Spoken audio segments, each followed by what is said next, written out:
Hey guys, this is Clay and welcome back to the 2011 Collective. And today, boys, we are down here at the desktop with our KustomWorx LLC Defender 4¼ inch 2011.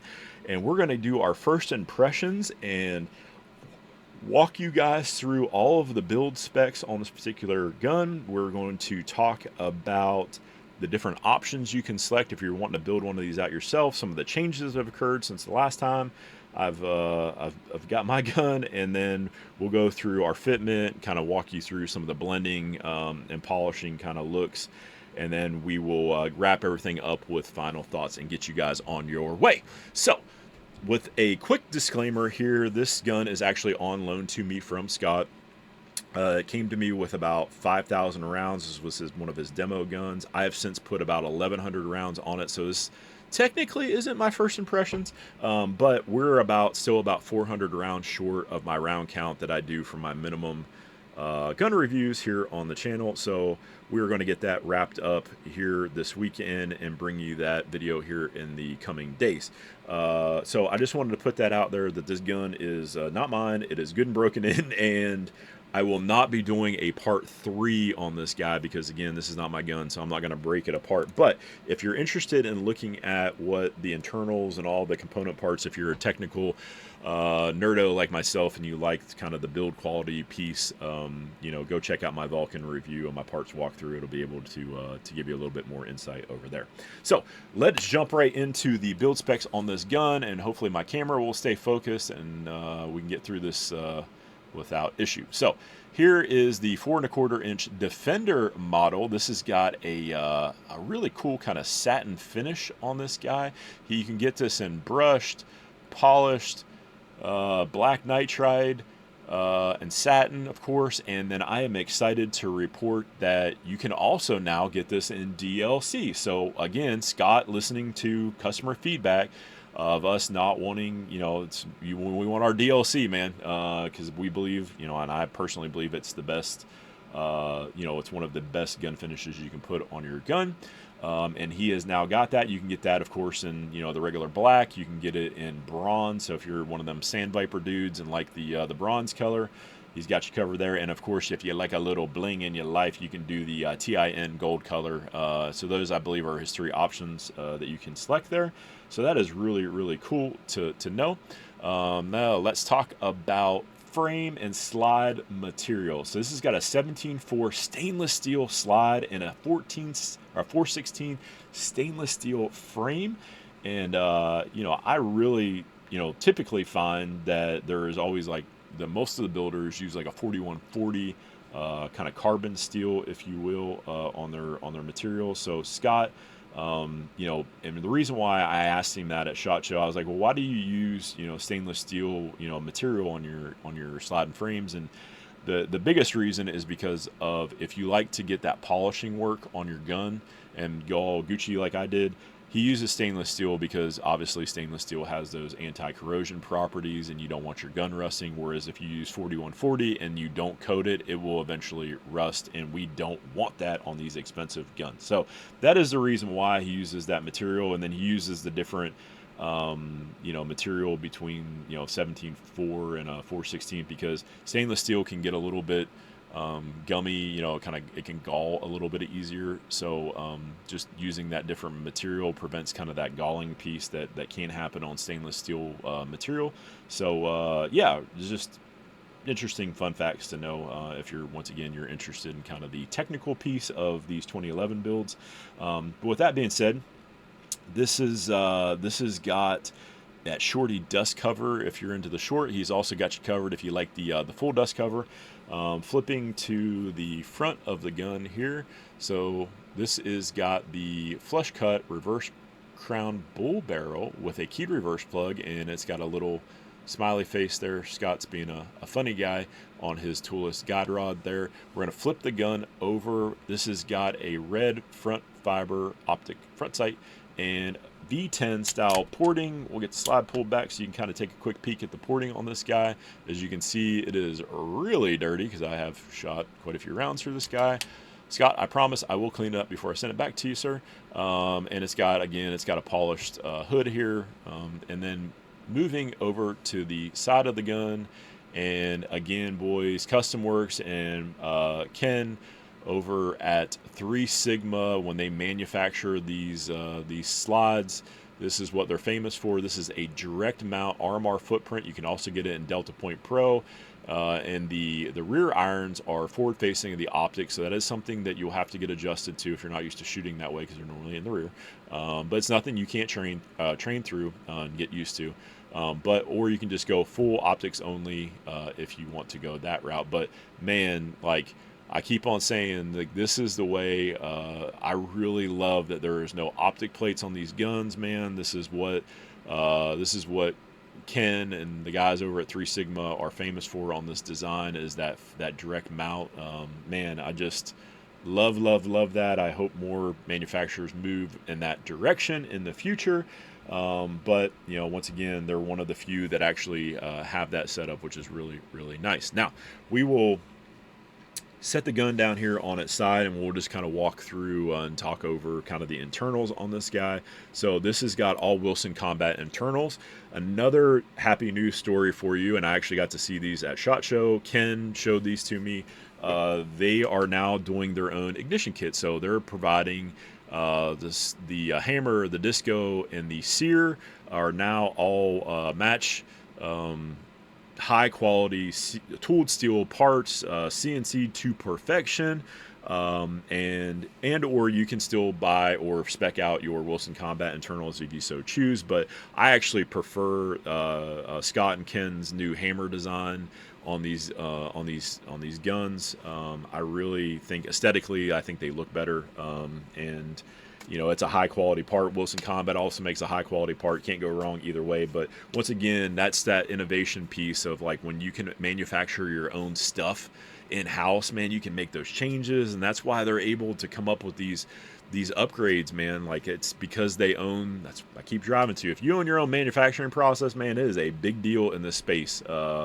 And I think that doesn't get talked about enough, but because there's really only a few people that really kind of make their own stuff in the industry. They're most of the people who are using, you know, Dasan or Atlas parts, or like I know Jacob Gray makes their own stuff. So, and then of course my boy Ken over there at 3 Sigma and Scott, man, doing their thing on these high quality parts on their builds. So really excited to share that one with you.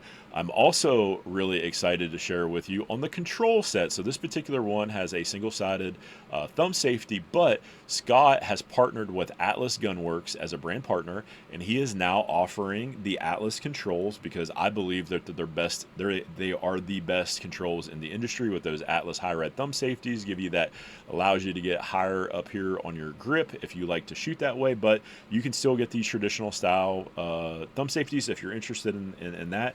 You also can get, if you're a competition shooter or you just like to use thumb rests, he's got the Atlas thumb rest now. Really cool.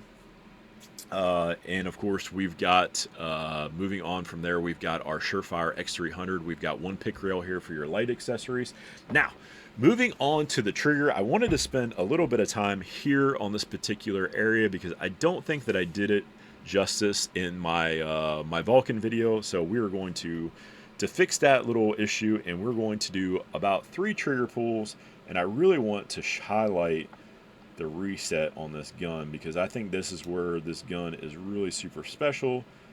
So we're gonna do a nice slow pull on here. So our first one is 1 pound 14 ounces, so we'll enter that. Go in for our second pull for a 3 pull average, right in the middle, nice and slow. 1 pound 14 ounce trigger, we'll enter that one.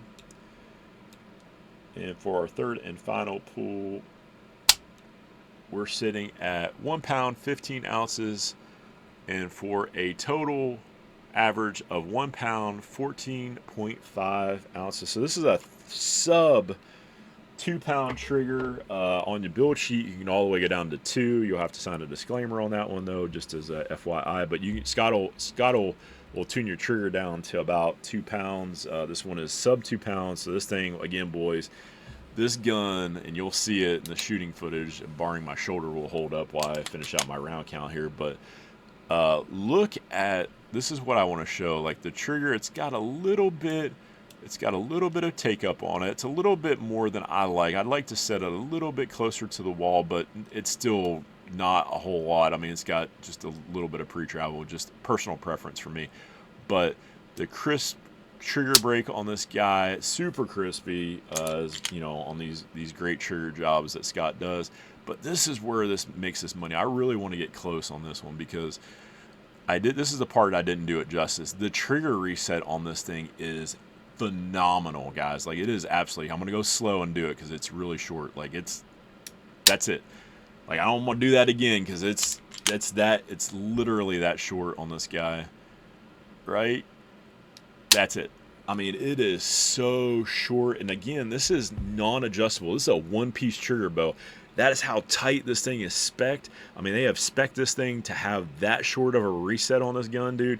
Again, when you're out shooting, this thing can burn it down while going through your target transitions and for your follow-up shots, like double taps, dude. It is so easy to do it on these triggers that Scott puts in, man. It is phenomenal. So again, I just wanted to highlight that area because I didn't feel like I did it justice on my last video. So now moving on to the grip module. This is kind of, I want to spend a little bit more time here because there's probably where most of the changes have taken place in the new updates. So again, this is an all aluminum, kind of that E2 ergo, kind of really high up in the beaver tail design. Really on those Chile grips, it kind of models that high kind of grip purchase there. Really digging that piece. And they come in all aluminum again. They do not make these in stainless steel. I did ask him about that. They don't have any plans to do kind of a stainless steel grip, but you never know. Who knows? If we push them enough, maybe if there's enough interest, they'll do anything if people will, would be interested in it. But as of right now, it's all aluminum. This is the traditional style look. So it's got this mag weld down here, right? Okay, so this is going to be kind of like a departure from what my Vulcan looks like. If you looked at the grip kit video, this has got this new one-piece mainspring housing and magwell. So if you were to spec out your gun, this is more of a line of what it's going to look like today. But Scott is still offering the traditional like magwell. If you don't want this style, you can still go with this style. But I just wanted to say as a disclaimer, like the changes down here have been kind of made, so it's going to look a little bit different. Now, let's jump into the different kind of trigger card designs that you can get to here. So you can go with if you're a really like 1911 traditionalist, you can go with that round trigger guard look. So he's got you covered there. This is the squared version. And then he's also got what he calls a double drop, or what I would just call the double undercut version. So that's what that piece is going to look like. So it's got you covered in 3 different trigger guards that you can select from on your build sheet, which is really cool. Now, moving on to the grip texture, this is his comfort grip. So as you can see, this is what was originally on my Vulcan. This was some of the major feedback that I gave Scott. I was like, man, we gotta step up the grip texture. He went back to the drawing board, and he got what is called the hex, right? So this is his semi-aggressive or hex pattern. I really love the design on here. It is, this is going to be, the comfort is going to be for your like light, I don't shoot my gun all that often, maybe you're, a safe queen, or maybe like just a really home defense kind of gun. I don't know. Not the grippiest of texture in the world. But this one is probably, I would say this is a step below a Chile standard grip texture. It's got some bite. I want more though, but this is adequate, boys. Like, I've shot this gun quite a bit. I've got it now on my Staccato P, and upgraded the grip on here, but it's adequate enough. I shot this one out in the summer. I mean, it's good to go. I feel more connected to my gun if I've got really great bitey grip texture, and this is where he went back to the drawing board again, and he got the plus P pattern grip texture, and this stuff is, I would say that is on par with a Chile aggressive, as far as texture aggressiveness goes. So it's not like it's gonna tear your hands up like the MPA stuff, but It is really nice. I would recommend this one if you're going to get a build from Scott and you're a competition guy or a heavy use guy, or you just like to stay a little bit more connected to your gun. I believe this is the pattern that you should go with, in my opinion. So just kind of want to talk through the grip textures there. And the last change, let me pull the Vulcan back out here one more time. Up here where the bird is at, right there and right here, this is now, he put a cut in here on the slide just to help a little bit ease with your press checks. So that is going to be some of the design changes, of course. But again, a lot of options, boys. Love it, love it, love it. So let's, now that we got all the specs out of the way, let's go through our fitment test here real quickly. So again, we're going to go slide to frame north of 6,000 rounds. So I'm really excited to show this one to you. I'm going to flip the gun over here and kind of walk you through. The hammer is forward here. So this one has got a little bit, it's got a little bit of rock, a little bit of play. It's still super bone tight, guys. For north of 6,000 rounds, the fitment on these guns are amazing. So that's your lateral fitment. Again, this isn't end all to be all. This is just that attention to detail thing that I talked. I don't want to rattle can, 2011 if I'm paying, $3,500 or $4,000 on something. Vertical, there is no play vertically on this gun. Really liking that. We want to flip the gun over to the front. I want to look for barrel lock up here, and this is just me taking my thumb with the gun planted and just kind of just pushing up and down side, just if there's any movement here. This is the critical part of a build here, boys. This is your barrel fitment. This is what gets you your accuracy here. We want to push down on the hood, just see if there's any movement or play. There is not. The other fun little check that I like to do is I like to look right here where the fitment on the hood, it comes out of battery, and I just like to see just kind of how it behaves in the fitment piece right there. Just really nicely done. I can report this. The fitment on both of the Vulcan and the Defender are phenomenal, guys. I really, really, really love the attention to detail on the barrel fitment, and these guns, boys, too, are super accurate. And there is a slight change that they do too, and I've confirmed this with the other people that have bought these guns.